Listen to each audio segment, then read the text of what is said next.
أعوذ بالله من الشيطان الرجيم. بسم الله الرحمن الرحيم. هو الذي يريكم آياته وينزل لكم من السماء رزقا وما يتذكر إلا من ينيب فادعوا الله مخلصين له الدين ولو كره الكافرون. رفيع الدرجات ذو العرش يلقي الروح من أمره على من يشاء من عباده لينذر يوم التلاق يوم هم بارزون. السلام عليكم ورحمة الله وبركاته. إن الحمد لله نحمده ونستعينه ونستغفره ونعوذ بالله من شرور أنفسنا ومن سيئات أعمالنا. من يهده الله فلا مضل له ومن يضلل فلا هادي له. وأشهد أن لا إله إلا الله وحده لا شريك له وأشهد أن محمدا عبده ورسوله.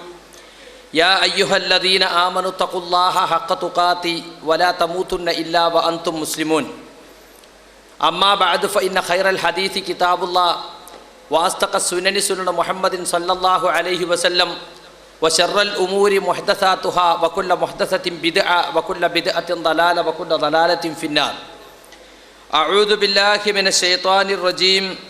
ولتكن منكم أمة يدعون إلى الخير ويأمرون بالمعروف وينهون عن المنكر وأولئك هم المفلحون. പ്രിയമുള്ള സഹോദരി സഹോദരന്മാരെ, വേദിയിലും സദസ്സിലുമുള്ള ബഹുമാന്യ വ്യക്തിത്വങ്ങളെ, ഇത്തിഹാദ് ശുബാനുൽ മുജാഹിദീൻ്റെ കർമ്മധീരരായ പ്രവർത്തകരെ, QHLSൻ്റെ പ്രവർത്തകരെ, നാട്ടുകാരെ, വളരെ പ്രധാനപ്പെട്ട ഒരു വിഷയമാണ് എനിക്ക് നിങ്ങളോട് സംസാരിക്കാനുള്ളത്. ദഅവത്ത് വലിയ പണ്ഡിതന്മാർ, ഗവേഷണപ്പടുക്കളായ പണ്ഡിതന്മാർ മാത്രം നടത്തിയാൽ മതി. എല്ലാ വിഷയത്തെക്കുറിച്ചും വലിയ ആലിമായ ആൾക്ക് മാത്രമേ ദഅവത്ത് നടത്താൻ പാടുള്ളൂ. കേരളത്തിൽ ഇന്ന് ഒരൊറ്റ ആലിമും ഇല്ല, അതുകൊണ്ട് ആർക്കും ദഅവത്ത് നടത്താൻ അർഹതയില്ല. അങ്ങനെ ഒരുപാട് ചെറുപ്പക്കാരെ വഴിതെറ്റിച്ചുകൊണ്ട് സംഘടന ഉണ്ടാക്കുന്നത് ബിദ്അത്താണ്, സംഘടനയിൽ ചേരുന്നത് ബിദ്അത്താണ്, സംഘടനയ്ക്ക് വേണ്ടി പ്രവർത്തിക്കുന്നത് ബിദ്അത്താണ്. സംഘടനയിൽ പ്രവർത്തിക്കുന്ന ആളുകളോട് സലാം പറയാൻ പോലും പാടില്ല. അവരടുത്തിരുന്നാൽ തന്നെ ബിദ്അത്തിൻ്റെ കക്ഷികളുടെ കൂടെ ഇരുന്ന കുറ്റം കിട്ടിപ്പോകും എന്നൊക്കെയുള്ള വളരെ അപകടകരമായ ചില ചിന്താഗതികളിലേക്ക് നമ്മുടെ ചില ചെറുപ്പക്കാർ വഴിതെറ്റിപ്പോകുന്നു എന്ന ഒരു തിരിച്ചറിവിൻ്റെ അടിസ്ഥാനത്തിലാണ് ഈ പരിപാടിയിൽ ഇങ്ങനെയൊരു വിഷയം തിരഞ്ഞെടുത്തിട്ടുള്ളത്. ദഅവത്തിൻ്റെ പ്രാധാന്യം എന്താണെന്നും അത് അവഗണിച്ചാൽ അതിനുള്ള ശിക്ഷ എന്താണെന്നും ആരാണ് ദഅവത്ത് നടത്തേണ്ടതെന്നും ദഅവത്തിന് കൂട്ടായ്മയുണ്ടാക്കുന്നത് ഇസ്ലാമിക പ്രമാണങ്ങളുടെ അടിസ്ഥാനത്തിൽ ബിദ്അത്തായി പോകുമോ, സലഫി പണ്ഡിതന്മാർ, അറിയപ്പെട്ട സലഫി പണ്ഡിതന്മാർ ഷെയ്ഖ് ഇബ്നു ബാസ്, ഷെയ്ഖ് അൽബാനി, അതുപോലെ തന്നെ ഷെയ്ഖ് ഫൗസാൻ, ഷെയ്ഖ് ഇബ്നു ഉസൈമീൻ പോലെയുള്ള ഇന്ന് ഈ കാലഘട്ടത്തിൽ അറിയപ്പെട്ട സലഫി പണ്ഡിതന്മാരെല്ലാം ഈ വാദക്കാരാണോ? സംഘടന തിന്മയാണ്, നമുക്കത് വേണ്ട എന്ന് പറഞ്ഞ് ഒരു പുസ്തകം എഴുതി ഒരുപാട് ചെറുപ്പക്കാരെ വഴിതെറ്റിച്ചിട്ടുള്ള ആ ഗ്രന്ഥകാരൻ പറഞ്ഞിട്ടുള്ളതിൽ വല്ല വസ്തുതയുമുണ്ടോ? ഇതിലേക്കൊക്കെ ശ്രദ്ധ ക്ഷണിക്കുകയാണ് യഥാർത്ഥത്തിൽ ഈ വിഷയം തിരഞ്ഞെടുത്തത് കൊണ്ടുള്ള ഉദ്ദേശം.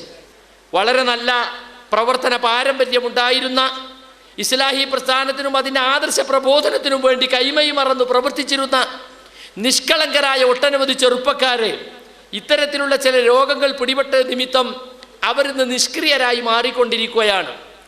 ആരോടെങ്കിലും തൗഹീദിനെ സംബന്ധിച്ച് പറഞ്ഞു പോയാൽ, പടച്ചോനെ എനിക്ക് അർഹതല്ലാത്ത ഞാൻ പറഞ്ഞുവല്ലോ, നരകത്ത് പോണ്ടി വരുമോ എന്ന് ബേജാറാകുന്ന അവസ്ഥയിലേക്ക് എത്തിയിരിക്കുകയാണ്. പക്ഷെ ആ ചെറുപ്പക്കാരുടെ കാര്യം വളരെ ദയനീയമാണ്. കാരണം അവരോട് പറഞ്ഞിരിക്കുന്നത്, ഞാൻ പറയുന്നത് മാത്രം നിങ്ങൾ കേട്ടാൽ മതി, വേറെ ആര് പറയുന്നു നിങ്ങൾ കേൾക്കരുത്. പ്രത്യേകിച്ച് സംഘടനൻ്റെ ആളുകൾ പ്രസംഗിക്കുന്നതോ അവർ ക്ലാസ് എടുക്കുന്നതോ അവരുടെ പ്രബോധനമൊന്നും കേൾക്കാൻ പാടില്ല, അവരുടെ കൂടെ ഇരിക്കാൻ പാടില്ല എന്നൊക്കെയാണ്. അതുകൊണ്ട് തന്നെ അവർ ഒരു തരം ത്വരീഖത്തിൻ്റെ രൂപത്തിൽ, ത്വരീഖത്തും തരീഖത്തിൻ്റെ ഷെയ്ഖും ഷെയ്ഖിൻ്റെ കുറേ തിൽമീദന്മാരും മുരീദന്മാരും അവർ മാത്രം. എത്രത്തോളം എന്ന് വെച്ചാൽ അവർ നിലമ്പൂരിനടുത്തൊരു പള്ളി സ്ഥാപിച്ചിട്ടുണ്ട്. വയനാട്ടിൽ കൊല്ലത്തുനിന്നും തലശ്ശേരിയിൽ നിന്നുമൊക്കെ അവിടെ ആളുകൾ ജുമയ്ക്ക് പോവുകയാണ്, ഒരു പള്ളിക്ക് ജുമയ്ക്ക്. അപ്പം സ്വന്തം നാട്ടിൽ നടക്കുന്ന ജുമയ്ക്ക് അഹ്ലുൽ അഹ്വാഇ വൽ ബിദ്അത്തിന്റെ ജുമയാണ്, ബിദ്അത്തിന്റെ കക്ഷികളുടെ ജുമയാണ്. അതേ സമയത്ത് ഇതേ കൂട്ടർ തന്നെ ജമാഅത്തായ നിസ്കാരത്തിന് അപ്പുറത്ത് സലഫി പള്ളിയുണ്ട്, ഇപ്പുറത്ത് ഖുബൂരി പള്ളി ഉണ്ടെങ്കിൽ ഖുബൂരി പള്ളി കഴിഞ്ഞിട്ടാണ് സലഫി പള്ളിയിലേക്ക് പോകേണ്ടതുണ്ടെങ്കിൽ ഖുബൂരി പള്ളിയിൽ നിസ്കരിച്ചാൽ മതി എന്ന് ഫത്വ കൊടുക്കുകയും ചെയ്തിരുന്ന ആളുകൾ ഇപ്പോൾ ജുമഅക്ക് വേണ്ടി ഒരു പ്രത്യേക പള്ളിയിലേക്ക് പോയിക്കൊണ്ടിരിക്കുകയാണ്. ലാ തുഷദ്ദു റിഹാലു ഇല്ലാ ഇലാ സലാസത്തി മസാജിദ, 3 പള്ളികളിലേക്കല്ലാതെ പുണ്യം പ്രതീക്ഷിച്ചുകൊണ്ട് നിങ്ങൾ യാത്ര ചെയ്യരുതെന്ന് പറഞ്ഞ ഹദീസിൽ ഒരാൾക്കും തർക്കമില്ലാത്ത വിഷയമാണ്. ഈ 3 പള്ളിക്കല്ലാതെ വേറെ ഏതെങ്കിലും ഒരു പള്ളിക്ക് എന്തെങ്കിലും ഒരു പ്രത്യേകത ഉണ്ടെന്ന് വിചാരിച്ച് അവിടേക്ക് യാത്ര പോയാൽ ഈ ഹദീസിൻ്റെ അടിസ്ഥാനത്തിൽ അയാൾ ചെയ്ത് തെറ്റാണ്, യാതൊരു സംശയമല്ല. വയനാട്ടിൽ നിന്ന് ഒരാൾ നിലമ്പൂർക്ക് ജുമയ്ക്ക് വരിക, തിരൂരങ്ങാടിയിൽ നിന്ന് ഒരാൾ നിലമ്പൂർക്ക് ജുമയ്ക്ക് വരിക, കൊല്ലത്തുനിന്ന് ഒരാൾ നിലമ്പൂർക്ക് ജുമയ്ക്ക് വരിക എന്ന് പറഞ്ഞാൽ അത് യഥാർത്ഥത്തിൽ നബി സല്ലല്ലാഹു അലൈഹി വസല്ലം പറഞ്ഞ ഹദീസിന് നേരെ ഘടകവിരുദ്ധമായ ഒരു പ്രവർത്തന ശൈലിയാണ് അവർ സ്വീകരിച്ചിട്ടുള്ളത് എന്നതിൽ യാതൊരു സംശയവുമില്ല. മാത്രമല്ല, ഈ വിഭാഗം ആളുകളെ നമ്മൾ എടുത്തു നോക്കിയാൽ നമുക്കിന്ന് കാണാൻ സാധിക്കുന്നത് അവർ അവരുടെ എല്ലാ എതിർപ്പുകളും തിരിച്ചു വച്ചിട്ടുള്ളത് KNM നേരെയാണ്. KNM വിമർശിക്കുക, KNM വേണ്ടി ഈ ദഅവാ രംഗത്ത് പ്രവർത്തിക്കുന്ന ആളുകളെ അവരെ വിമർശിക്കുക എന്നല്ലാതെ ഇവിടെ ശിർക്കും ബിദ്അത്തും ഖുറാഫാത്തും പ്രചരിപ്പിക്കുവാൻ വേണ്ടി കോടിക്കണക്കിന് രൂപ പിരിച്ചെടുത്തും അതുപോലെ തന്നെ ഒരുപാട് മനുഷ്യന്മാരെ വഴിതെറ്റിച്ചും വളരെ ആസൂത്രിതമായി പ്രവർത്തിച്ചു കൊണ്ടിരിക്കുന്ന ബിദ്അത്തിന്റെ കക്ഷികൾ, ശിർക്കിന്റെ കക്ഷികൾ ഇവിടെയുണ്ട്. അതുപോലെ തന്നെ മതരാഷ്ട്രവാദം പോലെയുള്ള അപകടകരമായ വാദങ്ങളെ, തീവ്രവാദം പോലെയുള്ള അപകടകരമായ വാദങ്ങളെ കൊണ്ടു നടക്കുന്ന, അതിനൊക്കെ ദീനിൽ തെളിവുണ്ടെന്ന് പറയുന്ന, ഇസ്ലാമിലെ ജിഹാദിനെ തെറ്റിദ്ധരിപ്പിക്കുന്ന കുറേ വിഭാഗങ്ങൾ ഇവിടെയുണ്ട്. ഇവർക്ക് നേരെയൊന്നും യഥാർത്ഥത്തിൽ ഇവരുടെ വിമർശനങ്ങൾ പോകുന്നില്ല എന്നതാണ് നാം വളരെയേറെ ചിന്താർഹമായി, നമ്മളെ സംബന്ധിച്ചിടത്തോളം വളരെയേറെ ചിന്താർഹമായിട്ടുള്ള ഒരു വിഷയം. സംഘടന ബിദ്അത്താണ്, അത് തെറ്റാണ്, പാടില്ലാത്തതാണ് എന്ന് പറയുമ്പോൾ KNM മാത്രമാണോ ഇവിടെ സംഘടനയായിട്ടുള്ളത്? അല്ല. സംഘടനകളുടെ കൂട്ടത്തിൽ അല്പം ഭേദപ്പെട്ടത് എന്നെങ്കിലുമുള്ള ഒരു പരിഗണന പോലും നൽകാതെ ഏറ്റവും മോശം KNM ആണ് എന്ന രൂപത്തിലേക്കാണ് ഈ ചെറുപ്പക്കാർ പലപ്പോഴും ചിന്തിച്ചെത്തിയിട്ടുള്ളത്. അള്ളാഹുവിലേക്കുള്ള ക്ഷണം അഥവാ അവൻ്റെ ദീനിലേക്കുള്ള ക്ഷണം, ഇതാണല്ലോ ദഅവത്ത് എന്നതുകൊണ്ട് നാം ഉദ്ദേശിക്കുന്നത്.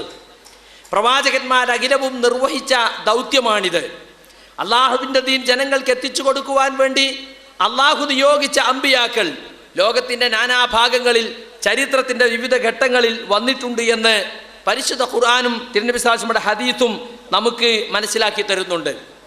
ഒരു സന്മാർഗത്തിലേക്ക് ഒരാളെ ക്ഷണിക്കുക എന്നത് വളരെ പ്രതിഫലാർഹമായ കാര്യമായിട്ട് മുസ്ലിം സമുദായത്തിലെ സാധാരണക്കാർക്ക് പോലും അറിയുന്ന കാര്യമാണ്.